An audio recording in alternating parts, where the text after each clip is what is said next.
Welcome to the Balancing Act podcast with SingerLewak. Today, our episode features expansion partner Skip Neill and two audit partners from our Hawaii office, Keric, Chang, and Taira. They will talk about 401k plans, pension plans, and other benefit plans. Our partners will explain why audits are important, how multi-employer benefit plans work, and how they help with compliance and transitions. Whether you're a business owner, an HR professional, or just curious about benefit plans, this episode has lots of useful information. Let's get started. Hello, I'm Skip Neill with SingerLewak. I'm a partner here at the firm, and today we're launching a new series taking a look at some of the audit and assurance services our firm provides. These podcasts will done by several of our audit partners, and today I have with me Keric, Chang, and Taira. Let's start with the question of our role in these audits. So independent auditor sounds kind of mysterious, I guess, a little bit, but really the independent part just means that you have no tie to the entity itself that you're auditing. And then auditing, obviously, sometimes it has a negative connotation, but really our main focus is the financial statements and making sure that those financial statements are materially stated. And again, I use these auditor type words, but really all it means is that we're not gonna look at every single penny, but we're all gonna make sure that it's within reason, properly stated. So whether I go from the cash line item to the net income line item, or whatever line item you have in your financial statements, we're just trying to make sure that it's reasonably the amount that's stated there is reasonably assured that number is correct. Excellent. And really that assurance is for in this case, right, the members of the plan to some extent, but also government entities that have oversight responsibilities, correct? Yeah. So good point, Skip. So majority of the work that we do out in this office in Honolulu deals with employee benefit plans. And employee benefit plans are governed by regulatory agencies like the Department of Labor or the IRS, and they require certain things like audits for plans. So everyone that's in a 401k plan of a certain size, or a pension plan, or for what we do too, we even do what's called health and welfare plans, or vacation and holiday plans, or training plans. They're required to be audited by independent party. So it's just a requirement that's basically put forth by these governing bodies, which is kind of our niche here in Honolulu. We do other types of audits, whether it be not-for-profit or even some for-profit, but our bread and butter is benefit plans. And a lot of the work, to take it one step further, those benefit plans, there's these things called trust funds, and the trust funds have multiple plans embedded into the funds themselves. And so we may have one client that could have anywhere up to 10, 12 plans. So we'll work with the client and work on all 12 plans generally, and to be able to service the client properly. Mitch, do you have anything to add there about just the complexity of some of these types of plans? It seems to me there are many places where an accounting department could go sideways as they account for all of these various plans. Yeah, the plans that we are engaged to perform audits down here, there are multi-employer benefit plans. Basically meaning that, as part of collective bargaining agreements between labor unions and employers, a number of employers actually are signatory to these plans and contribute into funding of the plans. So our audits, really capture all of those aspects of it, as opposed to, a typical, single employer plan, where your company is the only one participating, and all they do is fund the benefits for their own employees. As I mentioned, these are the niche that we have down here. The majority of our clients, as far as these multi-employer plans, they're all collectively bargained. All of the contributions, from these individual employers, they're all based off rates that are included in these collective bargaining agreements with the employers and the labor union. So a lot of our approach is, circled around, not only understanding the operations of the plan through the plan documents and plan agreements, all the various aspects of the plan operations that need to be followed.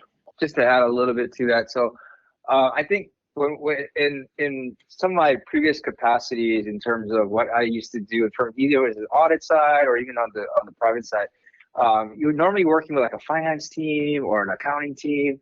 But I guess when you're talking about approach and how it differs here, well, the biggest approach difference I've seen since the merger in this arena is that we tend to work, or we have to work with many other aspects of personnel. And what I mean by that is trust funds are legally required to have union side and employer side. And what that means is like literally the union force has to be represented by someone they vote in, and the employer side can be any signatory employer. So we don't just deal with finance people. We're dealing with administrators, which is kind of like the head of HR or controller type.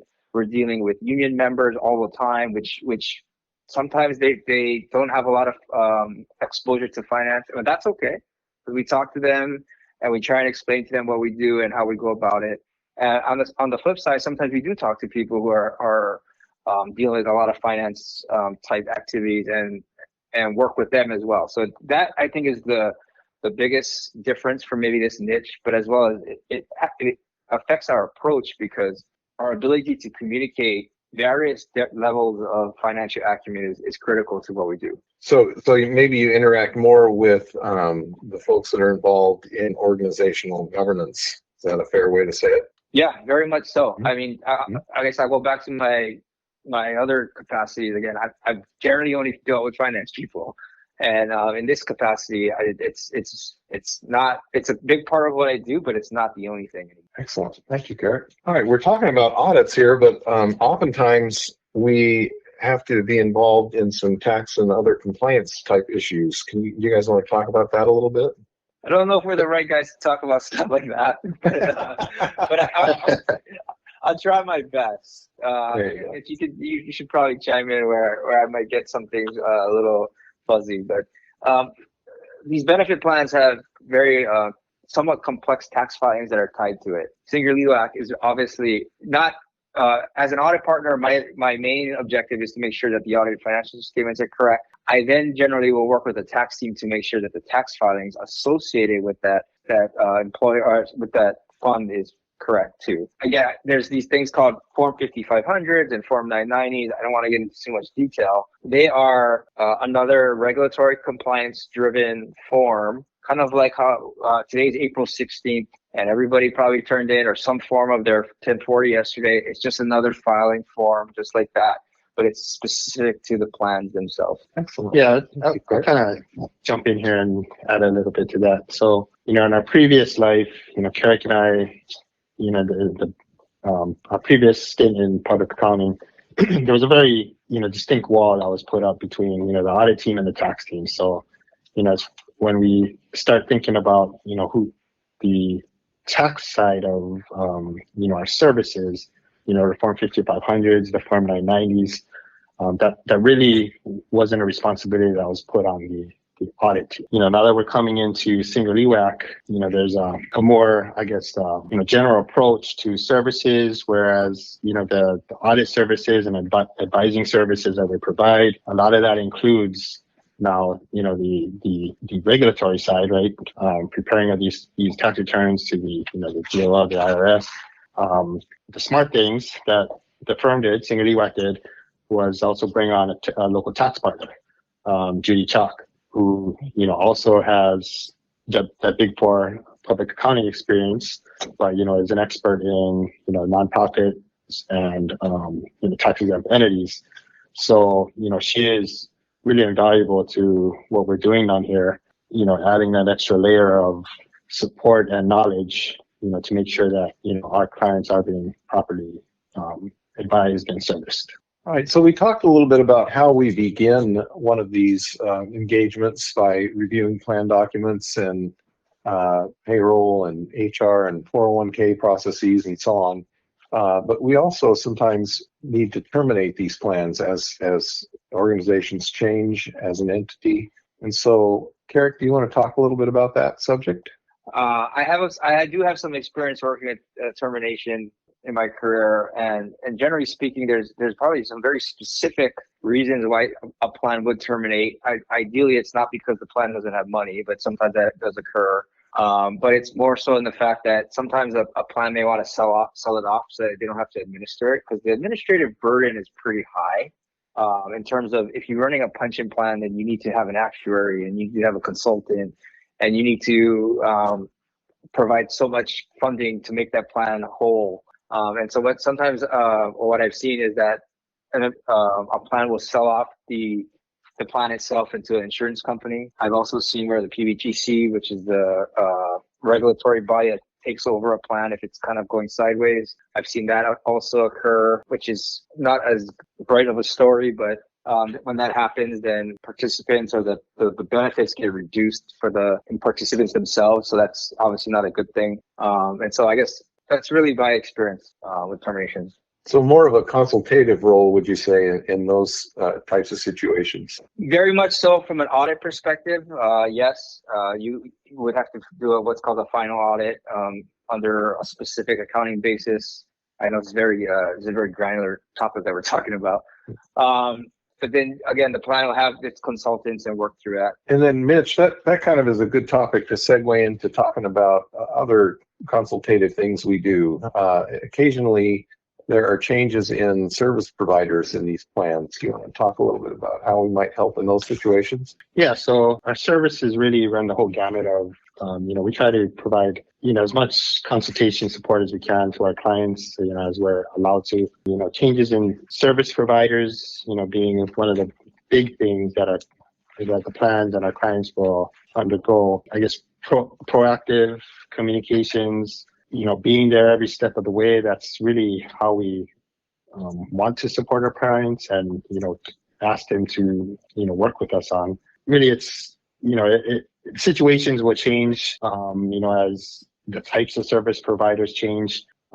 Example, one of our clients recently changed third-party administrator, right? So basically what that's going to entail is, making sure the records, the participant records, the plan records transferred from one service administrator to the next one, right? You have a whole bunch of information that basically needs to be transitioned over seamlessly in order to make sure that the operations of the plan, the participants aren't impacted, and whatnot. So, our role is basically trying to advise them, hey, how are you effecting this? How are you making the transition? How are you validating that the information is getting over to the new administrator properly? And really asking questions along the way that'll help them, the new administrator and the clients, understand what the important information is that is being transferred to the new provider. All right. Well, we are about out of time for today, so I appreciate you guys kind of pulling the curtain back a little bit on what it means to audit pension and benefit plans and multi-payer plans. Thank you for your expertise, certainly, and for your great leadership in our new Honolulu office. As I said, we're excited about the future. And thank you all that have joined us today, naturally, and hope you look forward to hearing the next episode focused on our audit and assurance practice. This concludes the first episode of our audit series. We hope you enjoyed this discussion with Skip, Keric, and Mitchell. If you have any questions or want to learn more, visit our website.